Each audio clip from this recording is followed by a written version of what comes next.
yang hadir di Masjid Al-Muhajirin Bukit Kratai ataupun yang menyaksikan melalui media dimanapun berada pada hari ini, hari Sabtu 19 Rabiul Awal 1444 Hijriah, bertepatan dengan tanggal 15 bulan Oktober 2022 Masehi. Allah mengizinkan kita untuk sama-sama menikmati nyamannya duduk di rumah Allah ini. Diizinkan kita menjadi tamunya, mudah-mudahan kita mendapatkan kemuliaan dari tuan rumah berupa bingkisan dan hadiah yang mudah-mudahan menggembirakan kita. Oleh itu patut kita bersyukur kepadanya. Semoga nikmat ini sentiasa diberikannya. Bapak dan Ibu, saudara dan saudari kaum muslimin dan muslimat yang dirahmati Allah, selawat dan salam tentu tak boleh lupa kita baca, kita doakan untuk Nabi besar junjungan alam, Nabi kita yang telah mengajarkan kepada kita agama ini dengan sempurna, dengan terang benderang, jelas, sehingga tidak meninggalkan sedikit pun keraguan padanya. Mudah-mudahan semakin bertambah ilmu kita, semakin dekat dan cinta kita kepadanya, yaitu dengan mengikuti jalannya, menegakkan sunnahnya, sehingga kita harap pula nanti di akhirat kita dimudahkan untuk mendapatkan syafaat. Amin amin ya rabbal alamin. Bapak dan Ibu kaum muslimin dan muslimat rahimanillah wa iyyakum, doa kita pula untuk orang-orang tua kita, ayah, ibu, saudara mara kita, para guru, ustadz, ustazah kita, pak kiai, nyai, buya dan umi yang telah banyak berjasa pada diri kita. Semoga yang masih hidup Allah berikan tambahan taufik dan hidayah untuk tetap lurus dan istiqamah, dan akhirnya husnul khatimah. Dan semoga yang sudah mendahului Allah ampuni, Allah rahmati, dan dilapangkan kuburannya, dijadikan taman di antara taman-taman surga. Khususnya kita doakan imam kita An-Nawawi rahimahullah ta'ala, yang pada kesempatan ini kita belajar kepadanya melalui kitabnya Al-Arba'in An-Nawawiyah. Alhamdulillah sampai hadis ke-41 ya. Masya Allah, sebentar lagi tamat kita. Insya Allah kita sambung dengan Tatimatul Khamsin dari kitab Ibnu Rajab, Ma'rifatul Ulum wal Hikam. Insya Allah ta'ala. Qala al-Imam Nawawi rahimahullah, al-hadithul hadi wal arba'un. Hadis yang ke-41. An Abi Muhammad Abdullah ibnu Amr ibn al-As radhiyallahu anhuma. Diriwayatkan dari Abu Muhammad Abdullah ibn Amr ibn al-As radhiyallahu anhuma.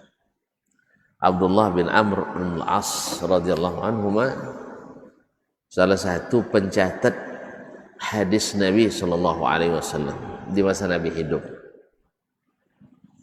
Awalnya ditegah oleh petinggi-petinggi Quraisy. Bukankah Nabi bicara sedang marah, sedang ridha? Lalu kenapa dicatat semuanya? Lalu dia laporkan Nabi sallallahu alaihi wasallam.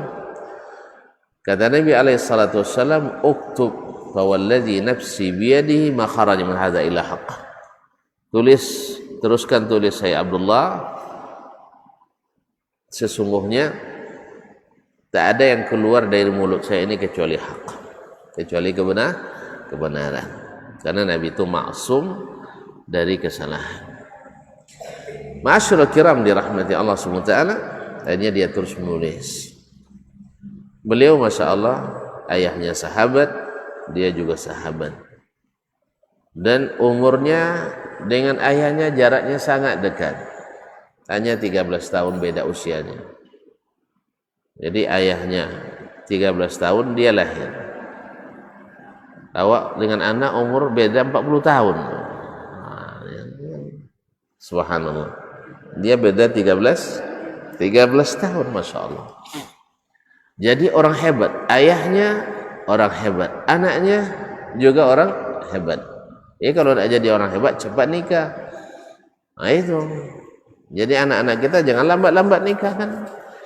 Nanti jadi orang apa dia, pemalas, lambat bertanggung jawabnya. Nah, jadi kalau dia nak nikah, tolong jangan dipecat jadi anak. Ini masalahnya, sambil kuliah kalau nikah dipecat jadi anak. Ini tambah penakut lah. Harusnya kamu nikah, saya tambah beasiswanya. Itu yang bagus. Ini enggak sama pula dengan pemerintah gitu juga ya. Pemerintah gitu juga. Kalau dapat beasiswa, nikah beasiswanya dicabut beasiswa. Harusnya semakin menikah ditambah beasiswanya biar lebih semakin kokoh. Ini enggak. Kamu berani nikah sebelum tamat, akan kupecat jadi anak. Akhirnya jadi penakut anak gitu. Jadi Abdullah bin Amr dengan ayahnya umurnya beda 13 tahun. Berarti umur berapa dia menikah tuh? Umur 12 dia sudah nikah atau mungkin sebelumnya. Alhamdulillah. Istri saya di Madinah punya teman umur 21 tahun katanya sudah punya cucu. Ya. Yang mau konfirmasi langsung dia ada bersama saya sekarang. Ya. 21 tahun sudah punya cucu. Gimana kisahnya? Awal umur sudah 70 belum dapat cucu. Gimana kisahnya? Dulu dia menikah umur 9. Umur 10 lahir anaknya perempuan pula. Per umurnya 19 tahun anaknya tadi umur 9 pula. Karena dia merasa ternyata menikah itu indah, bahagia, mencerdaskan, nikah pula anak nomor 19 tadi. Per umurnya 20, anaknya hamil. Pas umur 21 dia jadi nenek gadis. Ini betul-betul nenek gadis tuh. Jadi masih gadis sudah jadi nenek. Ini udah tua-tua macam Allah musta'an. Baiklah kaum muslimin muslimat. Abdullah bin Amr bin Al-As radhiyallahu anhu dikenal sangat patuh pada ayahnya. Sangat taat pada orang tuanya. Dan ini dipuji oleh Nabi alaihi salatu wassalam. Qala, dia berkata, qala Rasulullah sallallahu alaihi wasallam, Rasulullah sallallahu alaihi wasallam bersabda, la yu'minu ahadukum hatta yakuna hawahu taba'an lima ji'tu bihi. Tidak sempurna iman seseorang di antara kamu sampai hawanya tunduk kepada apa yang aku bawa. Sampai hawanya tunduk kepada apa yang aku bawa. Jadi sempurnanya iman itu hawa kita, keinginan kita.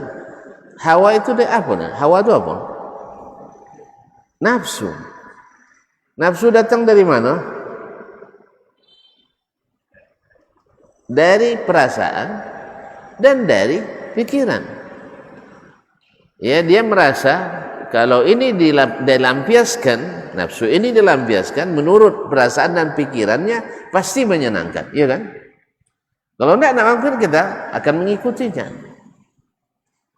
Oleh sebab itu Allah Subhanahu wa taala membimbing hawa ini dengan syariat Sebab kalau dia dibiarkan liar, hawa itu jadi kurang ajar. Makanya dipagar dengan syariat. Sehingga awalnya kalau tidak dipagar, dia jadi dosa, jadi musibah. Tetapi setelah mengikuti syariat, dia menjadi berkah. Menjadi berkah. Misalnya, Allah ciptakan laki-laki punya hawa, nafsu kepada perempuan. Kalau ini tidak diatur, dia akan jadi bencana, rusak turunan kita seluruhnya gara-gara hawa yang tidak diatur dengan syariat. Akhirnya seumur-umur orang akan menyebut itu keluarga keluarga tidak benar. Iya. Akhirnya gara-gara itu. Tetapi kalau seandainya mengikuti syariat yang dibawa Nabi SAW, orang ramai-ramai mendoakannya, barakallahu laka wa baraka alaik wa jama'a bainakum ala khair. Semoga Allah memberkahi bagimu, menurunkan berkah ke atasmu, dan mengumpulkan kamu berdua dalam kebaikan. Ibu ya. Nah, subhanallah. Demikian juga Allah jadikan mata kita cinta pada keindahan. Tapi apakah semua yang indah itu boleh dipandang? Hah? Semua yang indah itu boleh dipandang? Enggak kan? Ya harus punya aturan. Asal namanya indah nanti dipandang. Ini indah nih, Allah suka keindahan. Enggak. Tapi harus mengikut aturan juga. Ya kalau nampak si indah nanti jangan dipandang sampai punya SIM, surat izin memandang. Kan tak payah-payah, datang ke ayahnya, sampaikan lamarannya, lalu disetujui, sepakati tanggalnya, akad nikah dengan mahar yang seringan-ringannya. Karena keberkahan itu semakin banyak di saat mahar semakin memudahkan. Bukan murah, yang salah paham. Ini kadang-kadang bukan murah, memudahkan, yang meringankan. Maka Nabi sebut akhaffuhunna mauna, yang paling ringan belanja dan maharnya. Bukan yang paling sedikit, enggak. Yang paling ringan. Ini takbir nabawi. Sebab kalau dikatakan yang paling murah, nanti orang kaya yang murah juga dikasihnya. Enggak, yang paling ringan. Makanya mahar orang kaya jangan disamakan dengan mahar orang miskin. Karena baginya orang kaya mahar 1 juta itu sangat ringan, tidak berarti apa-apa. Tapi bagi orang yang pas-pasan itu sudah tinggi. Makanya yang paling ringan. Ma'asyiral kiram dirahmati Allah. Baik. Bahwa hawa kita ingin yang lezat-lezat, yang nikmat-nikmat, tapi jangan diikuti kecuali dengan aturan-aturan. Jadi mesti juga dapat SIM, surat izin menikmati. Surat izin menikmati. Kalau sudah dapat izin, nyaman. Tidak perlu celingak-celingok kiri kanan. Sebab apa? Kita aman. Ini tidak. Kalau tidak ada izinnya, tidak resmi, tidak ada syar'inya, tidak ikut syariat Nabi SAW, mesti kita akan tidak aman. Dan ingat, iman itu membawa keamanan bagi kita. Al-imanu mastaqarra fi nafs. Iman itu menjadikan tenang dalam hati. Sedangkan kalau ismu mahaka fi nafsi wa karihta yattali 'alain nas. Dosa itu sesuatu yang membuat yang terbesit dalam hati dan kamu tidak suka orang melihatnya atau mengetahuinya. Makanya ikhwani fillah, Nabi katakan la yu'minu ahadukum hatta yakuna hawahu taban lima jitu bihi. Tidak sempurna iman seseorang sampai hawanya mengikut apa yang aku bawa. Tadi sudah kita katakan hawa datang dari pikiran dan perasaan.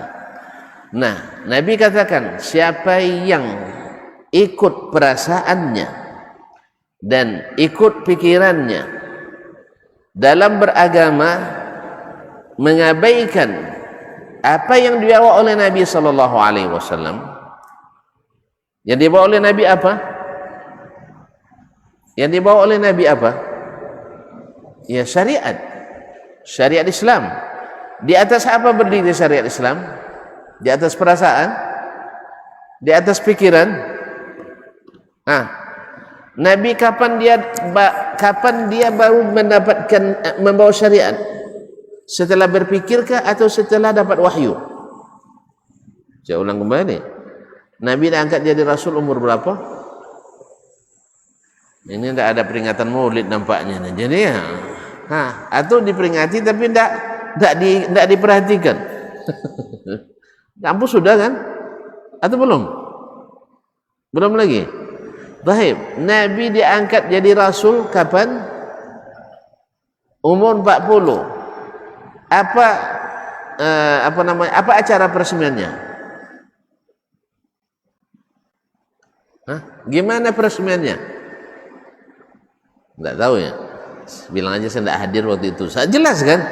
Nah, Nabi SAW resmi jadi Rasul ketika turun wahyu.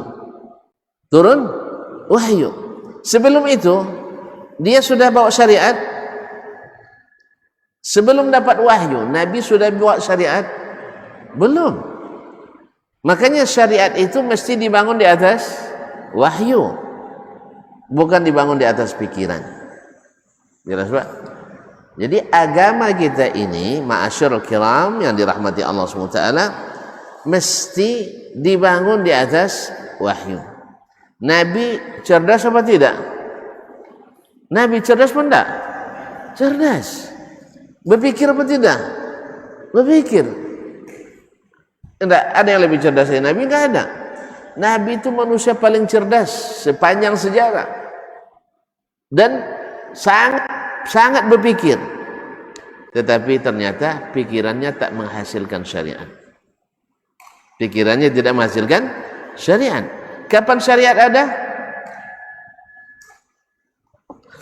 Kapan syariat ada? Setelah turun wahyu. Nah, setelah turun wahyu.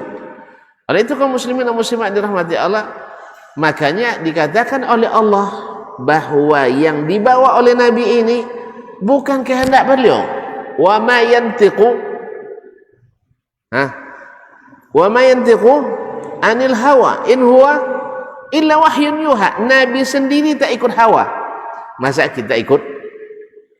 Nabi sendiri beragamanya tidak mengikuti hawa. Masa kita mengikut? Subhanallah. Nabi SAW beragamanya ikut apa? Ikut wahyu. Tidak ikut hawa. Oleh sebab itu kita mesti ikut wahyu. Karena Nabi ikut wahyu, kita harus ikut wahyu. Karena Nabi tak ikut hawa, kita pun tak ikut hawa. Jelas ya? Oleh sebab itu kaum muslimin dan muslimat dirahmati Allah, Nabi jadikan sempurna iman bila semua hawa kita tunduk pada wahyu, tunduk pada syariat. Dan akan kurang iman bila kita tidak menjadikan hawa mengikuti syariat yang dibawa Nabi alaihissalatu wassalam.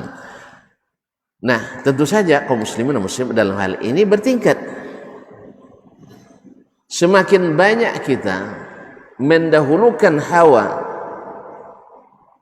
daripada yang dibawa oleh Rasulullah sallallahu alaihi wasallam al-Mustafa, maka semakin kurang iman kita. Catat ya, bahwa semakin banyak kita meninggalkan wahyu yang diturunkan kepada Nabi karena mengikut hawa nafsu yang ada pada diri, maka semakin berkurang iman kita. Berkurangnya iman membuat kita semakin ragu dalam melaksanakan agama ini. Coba lihat kaum muslimin dan muslimat. Orang ketika imannya kurang, baca Quran saja Malu dia. Nggak mau dia baca Quran. Kenapa nggak baca Quran? Nanti dilihat orang ramai. Kenapa nggak sholat masjid? Nanti dicurigai. Padahal nggak ada yang curiga kok. Justru banyak yang setelah anak muda itu ke masjid, banyak yang ngintai itu. Ya, orang-orang tua yang punya anak gadis tengok-tengoknya, Masya Allah. Nah, nanti dibilang sama anak gadisnya, mau enggak kamu sama si fulan itu? Kenapa? Rajin ke masjidnya. Anaknya jenis yang enggak rajin ke masjid, naik Honda pula kan, enggak pandai naik Honda tuh katanya. Allah musta'an. Ma'asyil kiram dirahmati Allah SWT. Jadi semakin kita mengikuti apa yang dibawa Nabi, maka semakin tinggi keyakinan untuk dekat-dekat dengan Nabi sallallahu alaihi wasallam. Tapi semakin kita tidak mau tunduk pada yang dibawa Nabi, justru mengikuti pikiran dan perasaan yang termetamorfosis, yang yang mengkristal pada hawa nafsu, pikiran dan perasaan yang menjadi hawa nafsu, maka semakin ragu kita menegakkan agama ini. Lihat saja hal-hal yang sederhana, balau bagi sahabat itu sangat sederhana, tapi bagi kita luar biasa beratnya, ya kan? Misalnya menumbuhkannya, yang tumbuh sikit-sikit ini kan sikit nih, ringan kan? Tapi bagi yang tidak yakin, berat luar biasa. Apa sebab? Rasanya orang sedunia memandang ke kita. Rasanya orang sedunia memandang ke kita, mandang sinis. Oh, ini kaji apa pula ini? Apa namanya, Pak? Sudah habis. Wahabi. Ada pula Wahabi di sini. Subhanallah. Memang Wahabi itu apa, Pak? Nggak tahu juga ya. Baik. Asal berjenggot Wahabi. Oh gitu tahu. Biarin aja lah, Pak. Wahabi itu bagus atau tidak? Orang Wahabi itu baik-baik itu enggak? Baik-baik ya. Alhamdulillah. Masya Allah. Kalau baik-baik baguslah. Meniru orang baik. Ya kan? Berarti Nabi itu Wahabi dia. Bukan ya? Soalnya berjenggot dia dulu. Nah, jadi kaum muslimin muslimat, Nabi tidak pernah dia menghilangkan jenggotnya. Berarti Nabi Wahabi kalau gitu. Nah, kalau Nabi Wahabi, saya ikut Wahabi juga siapa? Nah, kalau Nabi Wahabi, saya ikut Nabi alaihi salatu wassalam. Terus kalau rajin ke masjid dibilang Wahabi juga. Nabi rajin ke masjid, saya ikut juga. Nah, kaum muslimin dan muslimat dirahmati Allah. Jadi ini hadis singkat, padat. Walaupun secara sanad dengan lafaz ini hadisnya dhaif, tetapi ayat Al-Quran, hadis-hadis yang lain maknanya benar. Misalnya perkataan Nabi alaihi salatu wassalam, Allah subhanahu wa ta'ala, Allah subhanahu wa ta'ala mengatakan, wa man yushaqiqir rasula min ba'di ma tabayyana lahul huda wa yattabi' ghaira sabilil mu'minina nuwallihi ma tawalla wa nuslihi jahannam wa sa'at masira. Siapa yang membantah Nabi, kan membantah Nabi suruh tapi tak sesuai keinginan hawa kita, lalu kita ikut hawa, sama dengan membantah, sama dengan mendurhakai. Min ba'di ma tabayyana al-huda, setelah jelas baginya petunjuk. Nah, nuwallihi ma tawalla, akan kami palingkan dia ke arah dia berpaling, berarti dia membelakang syariat Allah Subhanahu wa ta'ala. Wa nuslihi jahannam, dan kami campakkan dia dalam neraka jahannam. Nauzubillah, tsumma nauzubillah. Semakin besar penolakannya, semakin besar peluangnya dicampakkan ke neraka. Tentu saja seperti yang saya katakan tadi, darajat tidak sama.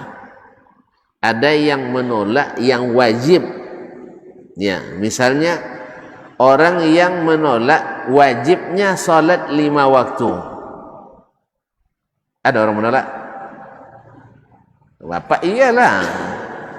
Ada orang yang menolak salat 5 waktu. Kan ada kemarin dia bilang, solat 5 waktu itu saya tidak terima dia wajib, tapi saya tetap solat katanya. Masih ingat? Nah, masih lupa tuan-tuan. Tokoh nasional yang kemarin, Allah musta'an. Jadi kaum muslimin, saya tetap solat tapi saya tidak yakin dia wajib. Berarti dia menolak kewajiban salat. Walaupun salat, kita katakan kepadanya, lebih baik kau tinggalkan salat, akui wajibnya salat, daripada tetap salat tidak mengakui wajibnya salat. Sebab kalau kau menolak wajib salat, murtad. Tidak ada khilaf di antara para ulama. Tapi kalau kau mengakui wajib salat tapi meninggalkan salat karena malas, masih ada peluang. Ya, karena sebagian ulama tidak mengatakan murtad, walaupun jumhur mengatakan murtad juga. Nauzubillah, tsumma nauzubillah. Nah, ada yang mengingkari, ada. Nah, yang diingkarinya yang besar apa yang kecil? Yang diingkarinya sekarang mengingkari wajib salat, besar apa kecil? Hah? Salat masalah besar, masalah kecil? Besar lah Pak. Rukun dia. Kalau rumah ditarik pondasinya, apa terjadi? Runtuhlah itu rumah. Bila rumah ditarik tiangnya, robohlah itu rumah. Dan salat adalah pondasi agama, rukun. Salat adalah tiang agama, ditarik pondasinya, ditarik tiangnya, hancurlah agama. Berarti nggak ada tinggal lagi. Beda kalau ditarik atapnya masih bisa diganti, ya tak? Tapi kalau salat tidak. Berarti kalau dia tidak mengakui, tidak mau mengikuti, mengingkari ini, berarti hilang imannya sama sekali. Hilang imannya sama sekali. Tapi ada pula orang yang tadi seperti tadi, tidak mau dia berjenggot misalnya, kan ini kan tidak besar sekali ya, besar enggak? Pak, besar enggak? Nah, ini tuan-tuan kadang-kadang itulah sikapnya, kadang orang tidak berjenggot seolah-olah pelaku dosa besar. Ada ustaz tidak berjenggot, habis dibulinya. Ya akhi, mencukur jenggot dosa memang, tidak nyunat betul, cuman dia bukan termasuk dosa besar, maka jangan dibesar-besarkan. Cuman masalahnya, ingat baik-baik, jangan berbahagia dulu yang tidak menunggu atau yang menghilangkannya. Sebab dosa besar, dosa kecil kalau diulang-ulang, nah itu masalahnya. Kalau diulang-ulang jadi dosa besar. Jangan bahagia dulu, oh ternyata dosa kecil ya, cup-cup ya. Bukan, sekali insya Allah dosa kecil, 2 kali mulai membesar, 3 kali mulai membesar. Apalagi kalau mengingkari bahwa itu dari Nabi SAW. Jelas? Ini dah mulai pula bahagia. Nah, cuman dalam menyikapi hal ini, kadang-kadang orang tak bisa membedakan antara yang meninggalkan sholat dengan meninggalkan jenggot. Sama dibuatnya, parah lagi meninggalkan jenggot. Ini salah kaprah lagi dalam bersikap. Ya Pak? Kan ya? Nah, kadang-kadang orang tidak mau merapatkan saf, Masya Allah, langsung dihajar. Ini tak nyunah. Yang tak sholat, tidak apa-apa. Allah musta'an. Ini salah lagi kita, Allah musta'an. Ya. Jadi kalau nampak orang tak berjenggot, nanti jangan kayak orang tinggalkan sholat, tidak sama hukumnya. Beda. Cuman kalau nak jadi imam, panjang-panjang kalah jenggot tuh. Apa pasal? Orang belakang tak nyaman dah. Tidak nyaman. Kalau orang tak nyaman, bikin orang tu nyaman. Kan itu. Kan termasuk juga Nabi SAW melarang imam maju kalau jemaahnya tidak. Kalau jemaahnya tidak, nah lupa lagi tuan-tuan kaji lama. Imam kalau tak disukai jemaah, tidak boleh maju. Kecuali tidak disukai itu karena dendam pribadi, bukan. Ini karena syariat. Yang maksudlah, Masya Allah, tidak datang ke masjid, pakai juga kaos oblong aja, tidak pakai peci. Maju pula jadi imam. Orang tidak suka. Maka pakai yang khudzu zinatakum inna kulli masjid. Pakai ke masjid itu pakaian yang bagus. Hafalannya teruk pula. Hafalannya teruk, padahal di belakang masih banyak yang fasih. Itu juga. Jadi kalau dibenci karena itu, antum tidak baik. Oleh sebab itu, makanya kalau nak jadi imam, pelihara jenggotnya biar nampak sunnahnya. Karena Nabi SAW tidak pernah menyuruh mencukur, tidak pernah pula mencukur. Cuma apakah wajib dicukur? Jelas tidak wajib dicukur. Jelas tidak wajib. Cuma kalau dicukur juga dosa tidak? Dosa, tapi tidak seperti dosa meninggalkan salat. Makanya tolong jangan disamakan tak. Ini kadang-kadang lebih bahaya pula. Ternyata akidah Ustaz Dasman berubah katanya. Tidak wajib jenggot katanya. Dikiranya akidah berubah gara-gara itu. Allah musta'an. Jelas Mas Syekh? Nah, jadi ternyata iman kita itu memang bertambah dan berkurang. Kalau orang yakin dan bertambah imannya, dia tidak payah mengikuti Nabi SAW. Tapi kalau orang kurang imannya, otomatis sulit baginya ikuti Nabi SAW. Ya tak? Apa sebab? Inilah hawa ini. Hawa ini. Hawa itu pikiran, hawa itu perasaan, hawa itu keinginan. Jadi kadang-kadang kita kaum muslimin dan muslimat tanpa sadar lebih mengikuti pikiran dan perasaan dan beragama daripada apa yang diturunkan, yang dibawa oleh Nabi SAW. Misal dalam keyakinan, perlu contoh, siap tidak marah? Tidak, saya buat yang tentu tidak marah. Ya, saya buat yang tidak marah. Kalau mungkin marah tidak, yang tidak marah. Dulu Nabi pernah Isra Mi'raj.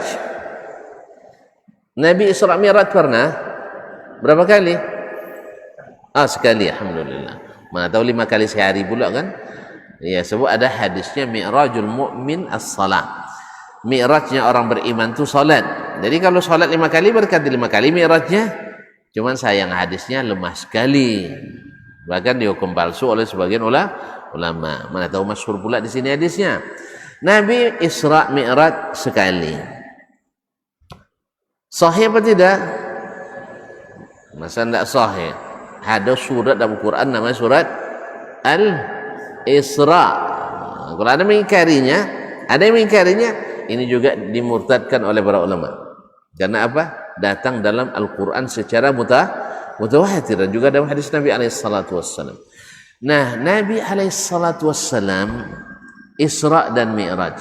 Isra dari Masjidil Haram ke Masjidil Aqsa.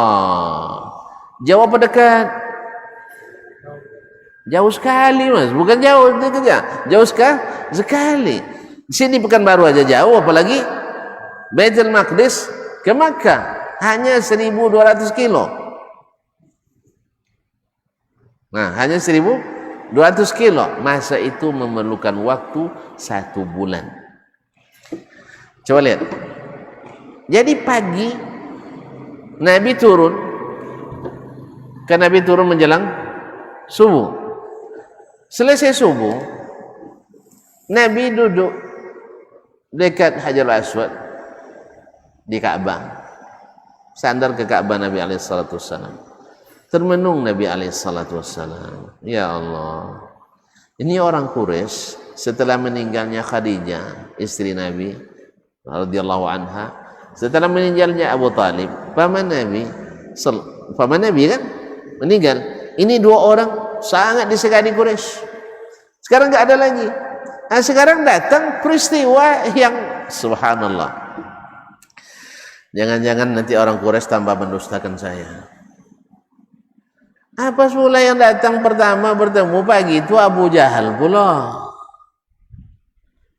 Kok Abu Jahal cepat sekali ke Ka'bah? Kenapa? Kenapa Abu Jahal cepat ke Masjidil Haram? Tidak tahu? Dia pengurus Masjidil Haram. Dia termasuk pengurus Masjidil Haram masa itu. Jadi jadi masa itu karena yang berkuasa adalah kaum musyrikin, tentu yang ngurus Masjidil Haram adalah kaum musyrikin. Nah, kalau orang musyrikin, orang-orang yang syirik, lalu datang yang mendakwakan tauhid, dimusuhinya atau dilayaninya? dimusuhinya. Makanya Nabi susah berdakwah di Masjidil Haram. Padahal Masjidil Haram didirikan untuk tauhid, tapi dikuasai oleh ahli syirik, dan termasuk pengurusnya Abu Jahal. Cepat dia ke masjid begitu, tapi tentu dia nak buat syiriknya. Nampak Nabi alaihi salatu wassalam, kesempatan ini yang bully Nabi dia. Kalau istilah sekarang bully ya. Sekarang kesempatan untuk melolok-olok Nabi alaihi salatu wassalam. Pagi-pagi mat datang menung, ada apa? Nabi alaihi salatu wassalam dah paham tipikalnya Abu Jahal. Apa kata Nabi alaihi salatu wassalam? Usriya biyal laila. Saya malam ini diperjalankan. Kemana? Ke Baitul Maqdis. Kata Abu Jahal. Abu Jahal mau terima? Enggak. Kenapa dia tak mau terima? Pikirannya, dia langsung terpikir bahwa Nabi naik onta perlu sebulan. Sekarang dia dalam satu malam. Masuk akal? Enggak. Akhirnya Abu Jahal mendustakan Nabi SAW. Apa sebab? Dia pikir-pikir dulu. Jadi banyak orang sekarang tidak mau menerima berita dari Allah dan Rasul gara-gara pikir-pikir dulu. Azan kita dulu lah. Nah, biar tidak terpikir-pikir. Nah, nanti ragu lagi kita gara-gara pikir-pikir. Nah,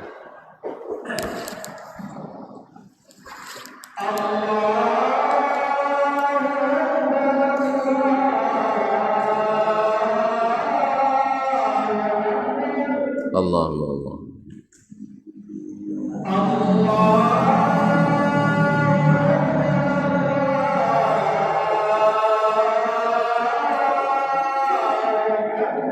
Allah Allah Allah.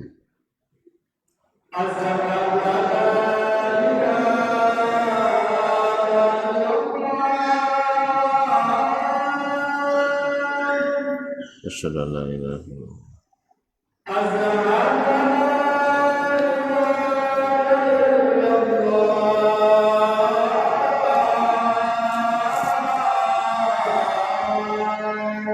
Asyhadu an la ilaha.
Allahumma salli ala Muhammad wa ala alihi wasallam.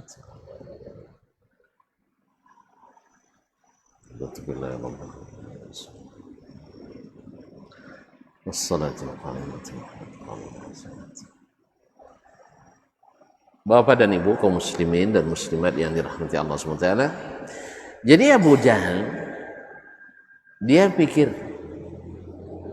dia sudah membuat hukum dulu sebelum mendapat berita ini. Apa hukum yang sudah umum? bahwa ke Baitul Maqdis memerlukan waktu tempuh 1 bulan. Oleh sebab itu, segala kejadian di luar kebiasaan ini dusta. Ini dusta. Sekalipun yang memberitahu orang yang tidak pernah dusta. Jelas ya? Bagi Abu Jahal, pikirannya lebih dahulu daripada kebenaran Nabi SAW. Walaupun dia tahu dan yakin pengalaman bahwa Muhammad SAW tidak pernah berdusta, tapi apa? Pikirannya lebih dahulukan. Ini hawa yang dijadikannya sebagai Tuhan, pikiran yang dijadikannya sebagai pembimbing jalan. Akhirnya Abu Jahal jadi apa? Nah, dapat petunjuk atau tersesat? Tersesat. Hanya beriman dia? Enggak. Nah, sekarang Abu Jahal ingin menularkan kejahilannya ini karena dia mengira pikiran itu kecerdasan. Itulah yang kehebatan. Dicarinya Abu Bakar. Kenapa dicari Abu Bakar? Nah, kenapa yang dicarinya Abu Bakar? Karena yang paling membantu Nabi, dekat dengan Nabi, yang paling percaya dengan Nabi adalah Abu Bakar. Sahabat-sahabat yang lain banyak yang masuk karena dakwah Abu Bakar. Sehingga kalau Abu Bakar tunduk, kalau Abu Bakar sudah tunduk mengikuti Abu Jahal, yang lain tinggal diseruduk atau tinggal diciduk. Makanya dia targetkan Nabi saat ini tak dibenarkan lagi. Datang ke Abu Jahal, datang ke Abu Bakar, "Kan, ada berita pentingnya." Oh ya? Pagi-pagi lagi ada berita penting. Ada apa? Nah, dimulainya dengan mukaddimahnya. Mukaddimah sughra. Seperti ilmu mantik juga, pandai mantik dia. Nah, kita kan sering ke Syam, betul? Mukaddimah sughranya, betul? Pengalaman Abu Bakar ke Syam sudah ada. Pengalaman Abu Jahal ke Syam sudah ada. Ada beda pengalamannya? Ada beda pengalaman Abu Jahal dan Abu Bakar? Enggak ada, sama. Berapa perjalanan kita? Nah, ini mukaddimahnya. Berapa waktu yang kita perlukan? 1 bulan, ya kan? Iya, betul, betul. Taib. Nah, kan itu mulai mukaddimah kubronya lagi. Persis cara pikir orang ahli mantik. Nah, kalau begitu, bila ada orang yang mengaku bisa pergi dan pulang sebalik semalam, menurut kamu bagaimana? Nah, kalau kita gimana? Langsung terseret oleh Abu Jahal. Betul juga cuy ya katanya. Tidak mungkin lah. Apa sebab? Ini tidak mungkin terjadi. Tapi Abu Bakar tidak. Disinilah cerdasnya Abu Bakar. Tunggu dulu hal. Yang ngomong siapa? Yang ngomong siapa? Itu sahabatmu Abu Muslim Muhammad. Dah. Abu Bakar sekarang ikut pikiran Abu Jahal lagi? Ikut gaya pikirnya? Nah, kalau itu saya katanya, kalau benar, kalau betul dia yang ucapkan pasti benar. Masuk tak masuk akal? Tidak main. Sebab saya membenarkan dia bawa wahyu dari di atas langit ke-7 lagi. Saya imani dia. Masa yang sekecil ini saya tidak imani? Kalau bahasa Ocu, tak kasih Abu Jahal dibuatnya, tak kasih. Masih ingat tak kasihnya? Patah lidah dibuatnya Abu Jahal. Abu Jahal dah berharap Abu Bakar bisa dimurtadkan lagi, ternyata kokoh. Makanya kau muslimin dan muslimat, kalau nak kokoh beragama, jangan ikut pikiran, jangan ikut otak, karena otak itu selalu suka mengotak-atik. Apalagi kalau dijadikan agama seperti otak-otak, dimakan orang. Jadi agama jadi santapan. Makanya kaum muslimin dan muslimat, hawa identik dengan akal, identik dengan pikiran, identik dengan ini. Maka harus tunduk akal kepada wahyu yang diberikan ke Nabi SAW. Kalau tidak, jadilah kita orang-orang yang ragu dalam beragama. Datang berita, kita keragukan. Datang perintah, kita ragukan untuk melaksanakannya. Datang larangan, ragu kita meninggalkannya. Ini yang umumnya terjadi pada kaum muslimin hari ini, betul kan? Betul kan? Mulai dari berpikir tentang apa yang Allah kabarkan, tidak masuk pikiran, tolak. Dengan cara apa? Takwil atau didiamkan. Pokoknya tidak boleh diyakini seperti ini. Apa sebab? Tidak masuk pikir? Tidak masuk pikir? Pikiran tidak sesuai perasaan. Akhirnya yang dibenarkan pikiran atau wahyu? Pikirannya. Kalau seandainya pikiran mau dibenarkan, itu apa Rasul diutus? Rasul lebih cerdas daripada kita berpikir. Abu Bakar lebih hebat daripada kita menggunakan logika. Tadilah Abu Jahal hebat menggunakan retorika. Cuman itulah sasarannya orang hebat. Abu Bakar tidak termakan sama Abu Jahal. Naam. Waraja bi khuffi Hunain. Lihat kaum muslimin, orang yang selalu mengedepankan pikiran dan perasaan dalam menerima agama Allah, catat orang-orang peragu. Datang ayat-ayat tentang Allah SWT, tentang sifat-sifat Allah, ribuan, tapi mereka tidak bisa menerimanya. Apa sebab? Apa sebab? Ini apa itu? Sabotase? Enggak. Tanda komat kita? Belum lagi anak. Baik, kaum muslimin muslimat. Masih banyak yang ditunggu kan? Masih ada yang tunggu. Kan masih banyak yang mau datang lagi. Nah, insyaallah kalau udah ramai nanti kita komat dah. Kaum muslimin muslimat dirahmati Allah. Banyak berita yang Allah turunkan dalam Al-Quran dan dalam sunnah Nabi SAW tidak bisa diterima oleh banyak kaum muslimin. Apa sebab? Belum melaksanakan hadis ini. Hawanya, pikirannya, perasaannya belum tunduk kepada wahyu. Akhirnya kalau Allah dikatakan lihat begini, dipikirkannya pikir-pikir dulu lah. Kalau pikir-pikir ragu tuh Pak. Bayangkan. Kalau Bapak minta, ada duit enggak sekarang? Saya perlu banyak. Pikir-pikir enggak jadi. Kalau masih pikir-pikir tidak jadi. Iya kan? Nak nikah lagi enggak? Pikir dulu, tidak akan jadi. Nah. Sebab rumusnya kan jelas kita. Ya. Jelas bahwa ini kan disyariatkan, tapi masih ragu, pikir dulu. Jelas kan? Nah, Allah beritakan tentang dirinya, tapi banyak yang ditolak. Apa sebab? Tidak sesuai pikiran. Betul? Betul enggak? Betul. Sekarang ini juga berimbas pada perintah-perintah Allah dan Rasul.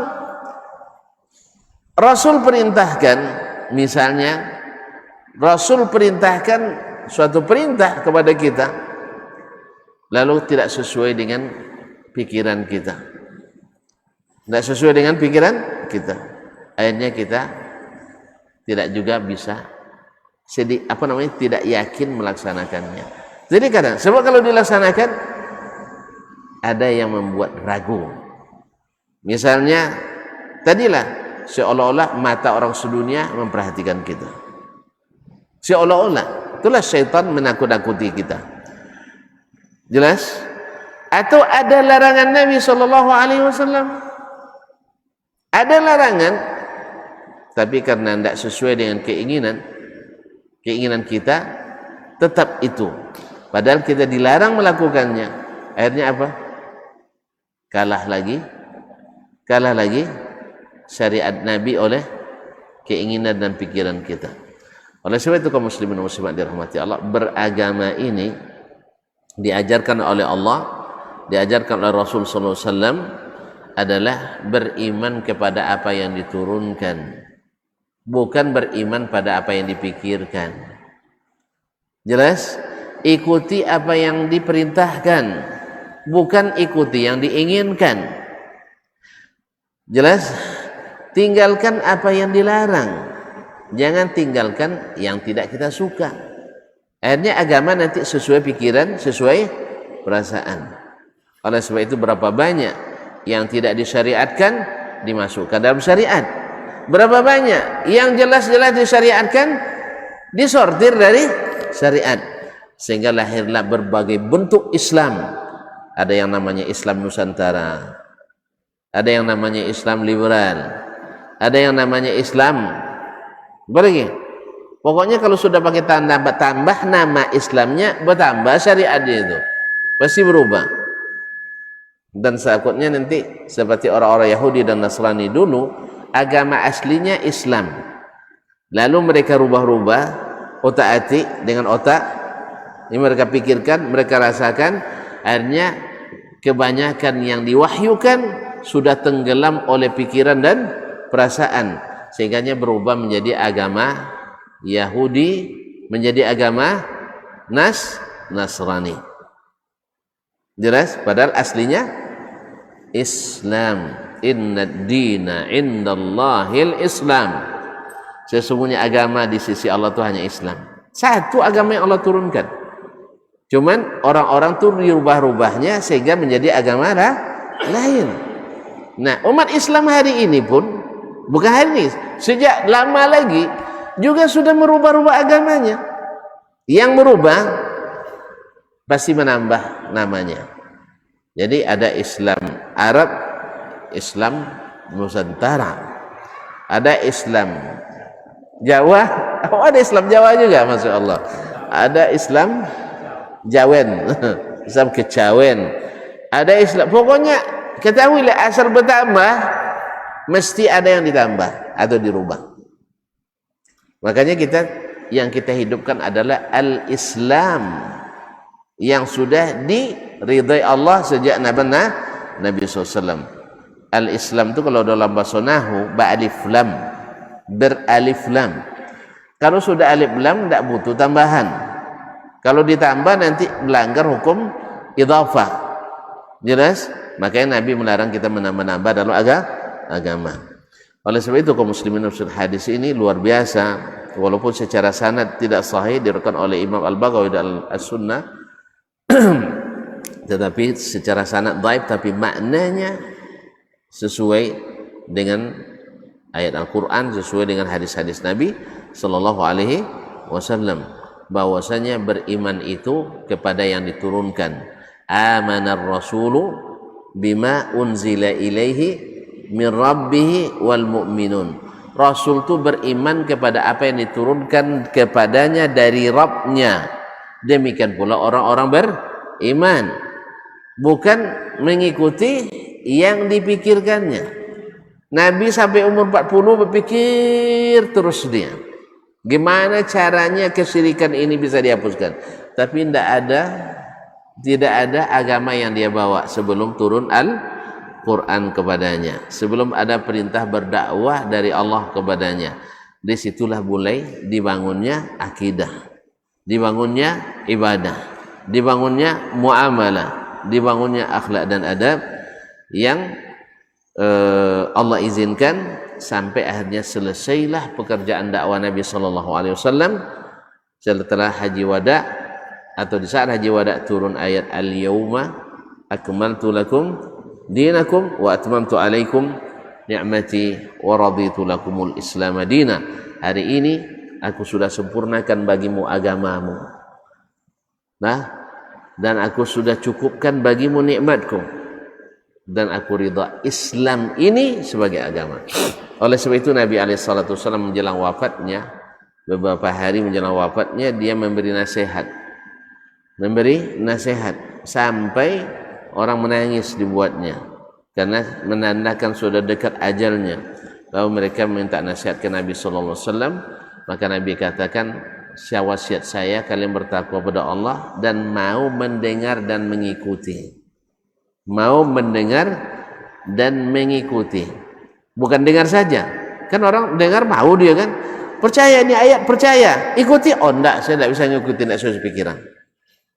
Tidak bisa tafsir sembarangan tuh katanya. Berarti Nabi sembarangan dulu menafsirkan. Kaum muslimin muslimat dirahmati Allah. Nah, jadi kata Nabi SAW, nanti akan kalian lihat perselisihan yang banyak. Nah, bagaimana caranya? Kembali pada sunnahku dan sunnah para khulafa ar-rasyidin al-mahdin. Pegang erat-erat, gigit dengan geraham, dan jauhi hal-hal yang diada-adakan. Sebab yang diada-adakan semua itu adalah bid'ah dan semuanya adalah menyesatkan. Walaupun dipandang oleh orang yang membawanya tidak menyesatkan. Sebab memang tidak ada orang sesat yang sengaja. Ada orang sesat sengaja sesat. Tonton pernah kesasar, misalnya jalan di hutan pernah kesasar. Yang pernah kesasar, dia sengaja enggak? Sengaja? Enggak, orang pergi ke kota, enggak hafal kota itu. Lalu dia kesasar, sengaja dia kesasar. Nawaitu an adil, sengaja aku mau sesat, enggak ada. Makanya kalau pakai perasaan seperti kata Syekh Al-Utsaimin rahimahullah, enggak ada orang yang sesat bagi kita. Kalau perasaannya sebab enggak ada yang berniat tidak ada yang berniat sesat. Kapan kita tahu sesat? Ketika dia datang perintah Allah, dia dahulukan hawanya. Ketika datang berita dari Allah, dia dahulukan pikirannya. Berarti tersesat atau tidak? Tersesat. Ada yang sesatnya jauh, susah diselamatkan. Ada yang sesatnya dekat, masih bisa dipanggil-panggil. Cucu salah jalan, gitu kan? Tapi kalau sudah sampai ke mananya? Sampai ke simpang sana tuh, tidak ada, itu kan tidak tahu lagi kita gimana cara manggilnya. Di telepon tidak ada sinyal. Adik saya tahu kadang ngeles juga, apa istilahnya? Ngeles ya, tongkol, ngeles ya. Saya tidak paham, serius. Ngeles, tongkol. Cucu salah jalan tuh. Memang kamu tidak tahu, saya sudah 30 tahun tinggal di sini katanya. Saya asli Ocu katanya, asli Ocu. Dia tidak tahu bahwa jalan ini walaupun dia lama di sini, tapi datang sekali-sekali melalui jalan itu. Ngaji sekali-sekalinya. Ngaji sekali. Mana tahu dia? Ngaji sekali setahun cuma. Habis itu lebih paham pula daripada orang yang ngaji setiap hari. Tidak mau dikasih tahu. Jadi oleh sebab itu kaum muslimin, orang tak ada satupun yang sesat sengaja tersesat. Kalau dia tahu dia tersesat, pasti dia tidak. Kalau tahu dia jalan itu sesat, pasti dia tidak tersesat. Maka siapa yang tahu, itulah orang yang Allah beri ilmu tentang Al-Quran dan Sunnah Nabi SAW, dan mau mendahulukan Allah dan Rasul dari pikiran dan perasaannya yang terkristal di dalam hawa. Oleh sebab itu, kaum muslimin dan muslimat, fawaid hadis ini satu, faedah hadis ini satu, bahwa iman semakin sempurna bila mau tunduk hawa kepada apa yang datang dari Nabi SAW. Yang kedua, iman itu turun naik. Semakin sering kita beriman pada apa yang dibawa Nabi, semakin taat kepada perintah Nabi, semakin menjauhi larangan Nabi, iman semakin bertambah. Yang ketiga, jangan amalkan dulu sebelum ada dalilnya. Ini tidak dibuat amalan dulu, habis itu baru dicari dalilnya. Ini sama dengan orang bikin kue, bahannya belum ada, kuenya sudah diansur dibuat. Nah, awalnya nak buat kue cake, akhirnya jadi godok balado. Tentu tidak sama harganya. Iya, kalau cake brownies berapa satu? Iya, sekitar 50.000. Kalau godok balado berapa satu? Godok, nak tahu godok? Apa maksud godoknya? Bukan. Ya memang godok balado. Ubi itu diparut, habis itu dicampur dengan bumbu-bumbunya, habis itu dikepal atau dibuat acuan, digoreng. Itu namanya godok balado. Mahal, murah. Demikian juga agama ini, bahannya belum ada lalu dibuat, memang murah meriah, di mana-mana tersedia, tepi jalan, di pasar, ya kan, di kantin, semua mudah dicari. Cuman harganya sedikit, untungnya pun minim. Habis sekombuik tak tahu juga, sebelek tahu, nggak tahu juga, satu kaleng. Satu kaleng godok balado, berapa untungnya? Paling untungnya 10.000, sah. Tapi kalau sempat tadi bahannya lengkap, akhirnya jadi brownies, satu brownies laku 50.000, untungnya 35.000. Jadi makanya sabar dulu cari bahannya, selesaikan dulu cari ada dalilnya, bahwa setelah itu ambil kesimpulan supaya nanti jadi yang bernilai tinggi, karena dibangun di atas bahan yang cukup, bukan asal comot sana sini, atau diamalkan dulu bahannya datang kemudian. Allah musta'an. Ini Nabi SAW menyuruh kita jangan beragama menurut pikiran, tapi beragamalah menurut dalil yang telah diturunkan. Itulah amanar rasulu bima unzila ilaihi min rabbih wal mu'minun. Rasul sendiri beriman pada yang diturunkan, bukan yang beliau pikirkan. Wallahu ta'ala alam. Saya kira agak jelas sehingga tidak ada pertanyaan dah. Ya, karena jelas, jangan tanya-tanya lagi. Nanti tambah larut malam. Nah, kita cukup sampai di sini. Mohon maaf dan terima kasih. Segala yang benar semata-mata taufik dari Allah, salah dan keliru pasti dari saya atau dari syaitan. Kepada Allah saya mohon ampunan, pada bapak dan ibu saudara-saudari mohon dimaafkan, dan kalau bisa diberikan masukan supaya kita bisa melakukan perbaikan. Wallahu ta'ala alam, wa subhanakallah bihamdik, asyhadu an la ilaha illa anta astaghfiruka wa atubu ilaik. Wassalamualaikum warahmatullahi wabarakatuh.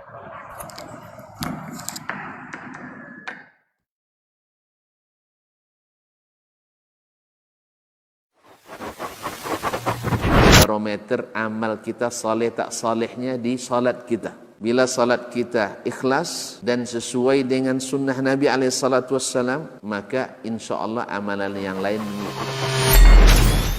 Ini aktivitas ini membantu saya di akhirat atau akan menyulitkan saya di akhirat. Kalau seandainya perbuatan itu ternyata akan menyulitkan kita di akhirat kelak, tinggalkan perbuatan itu. Anta ni'mal jund. Kamu adalah sebaik-baik prajurit. Coba lihat. Kamu adalah sebaik-baik prajurit. Maka tujuannya adalah menghancurkan kehidupan rumah tangga.